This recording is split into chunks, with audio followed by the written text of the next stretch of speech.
O feriado chegou ao fim e, infelizmente, os números da Polícia Rodoviária Federal não são nada bons. Renato Violi chega dizendo para a gente quais são as principais infrações nesse feriadão. Boa tarde, Renato.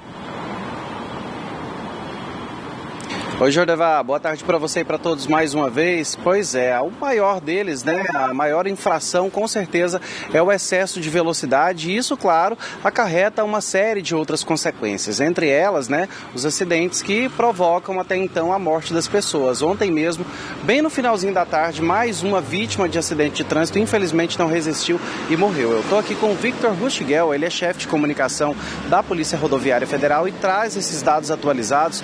Foram muitas ocorrências nesse feriado prolongado, Vitor? Boa tarde, Jordevar, e a todos que nos assistem.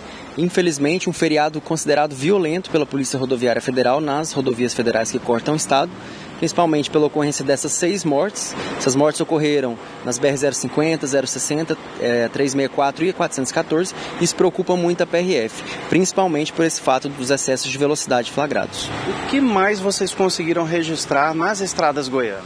Além do que chamou a atenção, que foram essas velocidades, que foi muito se comparado ao período passado, nós tivemos outras infrações, o não uso do cinto de segurança, ultrapassagens proibidas e embriaguez ao volante, que infelizmente causam acidentes. Vira e mexe, a polícia faz operações, orienta a população, mas ainda tem quem insiste, Olha, não só nos feriados, a PRF sempre está realizando comandos educativos e fiscalizações preventivas para que não chegue a acontecer o acidente. No feriado, isso é mais intensificado ainda, mas infelizmente muitas pessoas não respeitam a legislação e as orientações e aí acaba acontecendo os acidentes. Nesses, por exemplo, que acarretaram nas mortes, muitos estavam com excesso de velocidade, podem ter sido fatores que colaboraram?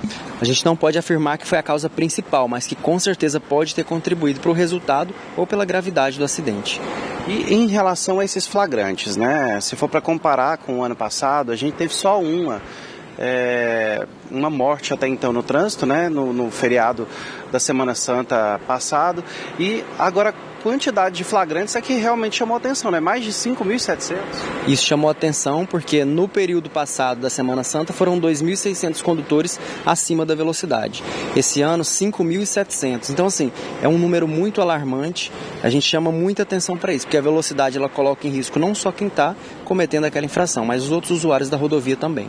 E essas pessoas que foram flagradas, algumas é feita durante a abordagem, outras é somente ali pelo equipamento, elas vão pagar multa de quanto, por exemplo? Essas infrações elas são detectadas somente pela fiscalização do radar, seja móvel ou portátil, mas nesse caso é o radar portátil, e essas pessoas podem ser autuadas com infrações média, grave, gravíssimas e que podem chegar a R$ 880 e gerar suspensão da CNH também. Que é uma situação quase que irreversível, Chegou nesse ponto aí, realmente vai ter que responder criminalmente, se for o caso. Com certeza, A pessoa que, se durante um acidente, causar o acidente, tirar a vida de alguém, for possível detectar por meio de uma perícia que ela estava acima da velocidade, ou enfim, cometendo qualquer outro tipo de infração que possa ter causado isso, ela vai responder sim. Vitor, muito obrigado pela participação com a gente aqui no TJ Goiás, Jordevar.